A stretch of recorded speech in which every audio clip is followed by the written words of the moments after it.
সিরিয়ায় গত 2 যুগ ধরে চলা আসাদ পরিবারের শাসনের পতন হওয়া অনেকটা আচমকাই।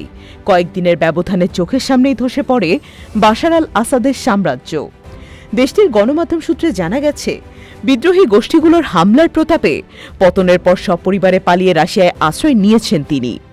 এরপর বিদ্রোহী গোষ্ঠীর সদস্যদের নিয়ে গঠিত অন্তর্বর্তীকালীন সরকারের প্রধানমন্ত্রী হিসেবে নিয়োগ পেয়েছেন মোহাম্মদ আল বশির। মঙ্গলবার সিরিয়ার টেলিভিশনে দেওয়া এক ঘোষণায় বলা হয়েছে, 2025 সালের মার্চ পর্যন্ত মোহাম্মদ আল বশির প্রধানমন্ত্রী হিসেবে দায়িত্ব পালন করবেন।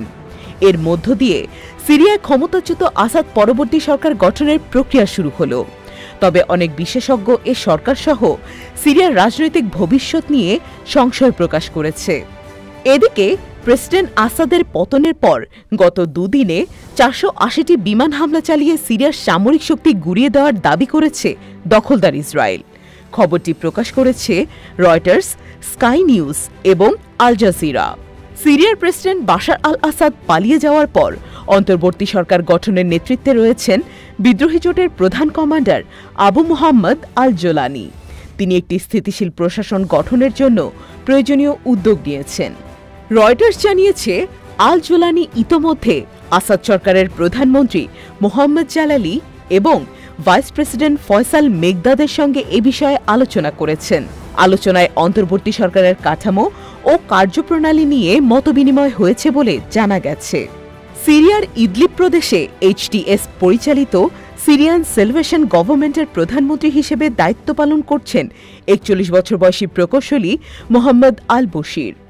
1983 সালে সিরিয়ার ইদলিবে জন্মগ্রহণকারী মোহাম্মদ আল বশির 2007 সালে আলেপো ইউনিভার্সিটি থেকে যোগাযোগ স্পেশালাইজেশন ইলেকট্রিক্যাল অ্যান্ড ইলেকট্রনিক ইঞ্জিনিয়ারিংয়ে ডিগ্রি অর্জন করেন। পরে তিনি সিরিয়ান গ্যাস কোম্পানিতে কাজ করেন। সিরিয়ায় বিদ্রোহের পর আল বশির 2021 সালে সরকারি চাকরি ছেড়ে দেন এবং বাশার আল আসাদের শাসনের বিরুদ্ধে বিপ্লবী আন্দোলনে যোগ দেন। তিনি 2024 সালের জানুয়ারিতে ইদলিব ভিত্তিক স্যালভেশন সরকারের প্রধানমন্ত্রী নির্বাচিত হন। তার মেয়াদে ই-গভর্নেন্স প্রসার, রিয়েল স্টেট ফি হ্রাস এবং পরিকল্পনা সংক্রান্ত নিয়ম শিথিল করা হয়। অন্তর্বর্তী সরকারে তার নেতৃত্বে একটি স্বচ্ছ নির্বাচন আয়োজনের পরিকল্পনা রয়েছে। সরকার গঠনের পরে অন্তর্বর্তী সরকারের কাজ হবে বিভিন্ন অঞ্চলে তাদের নিয়ন্ত্রণ প্রতিষ্ঠা করা। এছাড়া সরকারি প্রতিষ্ঠানগুলোর পুনর্গঠন, নির্বাসিত এবং বাস্তুচ্যুত সিরিয়ানদের পুনর্বাসন করা হবে তাদের অন্যতম অগ্রাধিকার। তবে সাধারণ জনগণ এখনও ভেবে পাচ্ছে না সিরিয়ার নতুন অন্তর্বর্তী সরকার আসলে কেমন হবে, কারণ বিদ্রোহীদের মধ্যে বিভিন্ন উপগোষ্ঠীর মধ্যে চরম মতবিরোধ রয়েছে।